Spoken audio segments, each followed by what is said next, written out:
Breaking news చూస్తున్నారు. Philippines పై విరుచుకుపడింది కల్మేగి తుఫాను. 241 మంది మృతి చెందారు. ఈ తుఫాను ధాటికి వందలాది మంది గల్లంతయ్యారు. ఆకస్మిక వరదలతో మృతుల సంఖ్య మరింత పెరిగే అవకాశం ఉందని చెప్పి అంచనాలు కూడా ఉన్నాయి. కల్మేగి ప్రభావంతో 20 లక్షల మంది నష్టపోయారు. భారీ వరదలతో వేలాది మంది నిరాశ్రయులయ్యారు. నీటిలో కొట్టుకుపోయాయి వందలాది వాహనాలు. కల్మేగి తుఫాను ధాటికి నదులకు పోటెత్తింది వరద. దేశవ్యాప్తంగా సహాయక చర్యలు కొనసాగుతున్నాయి. విజువల్స్ మీరు చూస్తున్నారు. పూర్తిగా ఇటు ఫిలిప్పీన్స్ కొట్టుకుపోయిన పరిస్థితి. విలయ తాండవం చేసింది కల్మేగి. దీంతో ఊరంతా ఒక్కసారి మీరు చూస్తే వల్లకాటి లాంటి పరిస్థితిని తలపిస్తోంది. బహుశా ఈ పదం మిమ్మల్ని కాస్త కఠినంగా మీ మనసుకి తగలచ్చు, కానీ ఊర్లను తుడిచిపెట్టేస్తుంది. మనుషుల్ని అక్కడి నుంచి మరి ముఖ్యంగా పునరావాస కేంద్రాలకు లేకపోతే వేరే చోట్లకు తరలించగలిగారు. కానీ చూసారా, అదొక ఊరు. కల్మేగి తుఫాను వచ్చేంత వరకు కూడా అక్కడ అవన్నీ ఇళ్ళు అక్కడ ఇళ్ళ సముదాయం అంతా. అది ఒక నది పక్కన నిర్మించుకున్న సముదాయం అంతా. కానీ ఒక పూర్తిగా నిర్మానుష్యంగా మనుషులనైతే కాస్త కాపాడుకోగలిగారు కొంతమందిని. కానీ కల్మేగి తుఫాను ప్రభావం ఆ ఊరిని పూర్తిగా తుడిచిపెట్టుకుపోయేలా చేసింది. ఆ విజువల్స్ మీరు చూస్తున్నారు. కల్మేగి తుఫాను ప్రభావం ఒక్కసారిగా ప్రళయంగా మారింది. విలయ తాండవం చేసిన సందర్భం మీరు చూడొచ్చు. అక్కడ ఆ ఊరు నామరూపాలు ఏమైనా కనిపిస్తున్నాయా? కొద్ది రోజుల క్రితం, ఇంకా చెప్పాలంటే ఒక 2-3 నెలల క్రితం, అంతెందుకు ఆ కల్మేగి తుఫాను ప్రభావం వచ్చే కన్నా ముందు కూడా ఆ ఊరు మీరు చూస్తున్నారు వరదలతో ఉన్నప్పటికీ కూడా ఆ తర్వాత మీరు చూడొచ్చు ఇళ్ళు కొట్టుకుపోయాయి. మనుషులు ఉండడానికి అసలు వాళ్ళ ఇల్లేదో గుర్తుపట్టలేని పరిస్థితి. ఒక్కసారి ప్రకృతి ప్రకోపిస్తే, ప్రకృతి కనుక కన్నెర్ర చేస్తే ఎలా ఉంటుందో ఈరోజు ఫిలిప్పీన్స్ చూస్తే అర్థమవుతుంది. ఒక్కసారి మాట్లాడే ప్రయత్నం చేయండి. ఇదంతా మనం చేసుకుంటోంది కదా. ఫిలిప్పీన్స్ ఈరోజు ఇంతలా అతలాకుతలం అయిపోవడానికి, పూర్తిగా కొన్ని ప్రాంతాలు తుడిచిపెట్టుకుపోవడానికి, ఇంకొన్ని ప్రాంతాలైతే అక్కడేం లేదు, పూర్తిగా ధ్వంసమైపోయిన ప్రాంతం. అది ప్రస్తుతం కల్మేగి తుఫాను ఇటు ఫిలిప్పీన్స్పై చూపించిన పరిస్థితి. మరి ముఖ్యంగా ఫిలిప్పీన్స్లో 2025 నవంబర్ మొదటి వారంలో విరుచుకుపడింది ఈ కల్మేగి తుఫాను. అంతర్జాతీయంగా అంటే ఇంటర్నేషనల్గా దీన్ని టైఫూన్ కల్మేగి అంటున్నారు, స్థానికంగా టైఫూన్ టినో అంటున్నారు. ఇది ఆ దేశానికి 20వ తుఫాను. ఈ తుఫాను తీవ్రమైన వర్షాన్ని కలిగించింది. అక్కడ వరదలు సంభవించాయి. భీకర గాలులతో అక్కడ ఆ ప్రాంతం పూర్తిగా నష్టపోయింది. ఇప్పటికే 240 మందికి పైగా ప్రాణాలు కోల్పోయారు. ఈ సంఖ్య మరింత పెరగచ్చని చెప్పి అంచనాలు కూడా ఉన్నాయి. ఫిలిప్పీన్స్ ప్రస్తుతం ఈ ప్రాంతం నుంచి కాస్త బయటపడి ఈ తుఫాను వియత్నాం వైపు ప్రయాణిస్తున్న సందర్భం.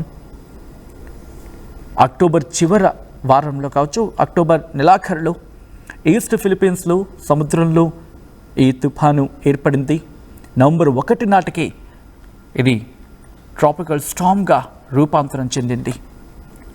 అక్కడి నుంచి నవంబర్ 4 నుంచి 5 తారీఖుల క్రమంలో ఇది తీవ్ర తుఫానుగా పరిణమించింది. ఏకంగా గంటకు 140 కిలోమీటర్ల వేగంతో ప్రారంభమై గరిష్టంగా 187 కిలోమీటర్ల వరకు, అంటే 140 నుంచి 180, 190 కిలోమీటర్ల వేగంతో, ఒక విధంగా చెప్పాలంటే ఒక 2 అడుగులు తక్కువ అనుకోవాలి మన హుదూద్ మీద. 180 నుంచి 200 కిలోమీటర్ల వేగంతో, గంటకు అంత వేగంతో ఇది ఆ ప్రాంతాన్ని పూర్తిగా ధ్వంసం చేసింది. ప్రధానంగా వియాసస్ ప్రాంతాలుగా మాట్లాడుకుంటున్న సీబు, నెగ్రోస్ ఓరియంటల్, ఈస్టర్న్ సమార్, కరాగా, పలావాన్, మిమరూపా ఈ ప్రాంతాలు తీవ్రమైన నష్టాన్ని ఎదుర్కొన్నాయి.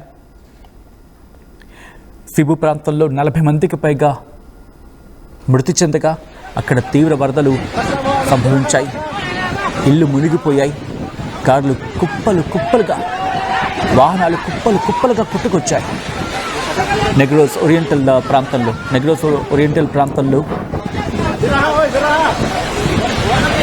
పదుల సంఖ్యలో మరణాలు సంభవించాయి. అక్కడక్కడ వర్షాలు సంభవించాయి. మట్టి పల్లెలు విరుచుకుపడిన సందర్భం అక్కడ. ఈస్టర్న్ సుమారుగా ఇక్కడ కూడా 10 మంది మరణించారు. ఇళ్ళు ధ్వంసం అయ్యాయి. ఆ వరదల్లో సాధారణంగా రోడ్ల మీద కార్లు కావచ్చు, లేకపోతే వెహికల్స్, ద్విచక్ర వాహనాలు, లేకపోతే వీటితో వెళ్లాల్సిన ప్రజలు అక్కడ బోట్లతో ప్రయాణించాల్సిన సందర్భం. విద్యుత్ సరఫరా నిలిచిపోయింది. నీటి సమస్యలు ఎదుర్కొన్నారు. రోడ్లు కొట్టుకుపోయాయి. సహాయక చర్యలు వేగవంతం చేసింది అక్కడ ప్రభుత్వం. ఫిలిప్పీన్స్ సంబంధించి అక్కడ సహాయక చర్యలకు, అంటే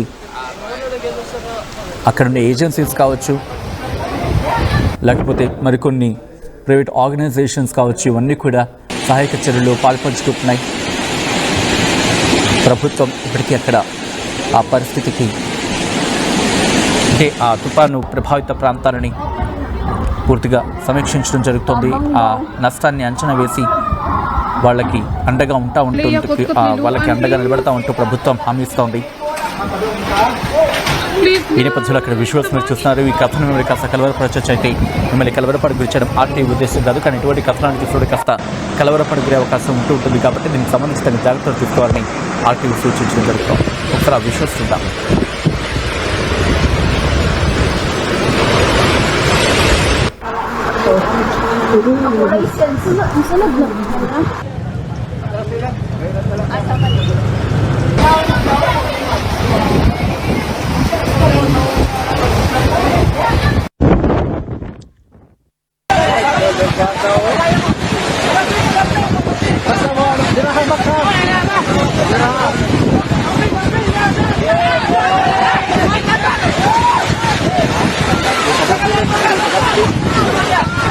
చరిత్ర సృష్టించినోడు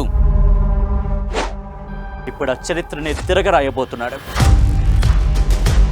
అబద్ధాల గోడల్ని బద్దలు కొట్టి నిజాలను రాగా మీ ముందుంచబోతున్నాడు. నిజమైన వార్తల కోసం వెంటనే డౌన్లోడ్ చేసుకోండి రా యాప్ని.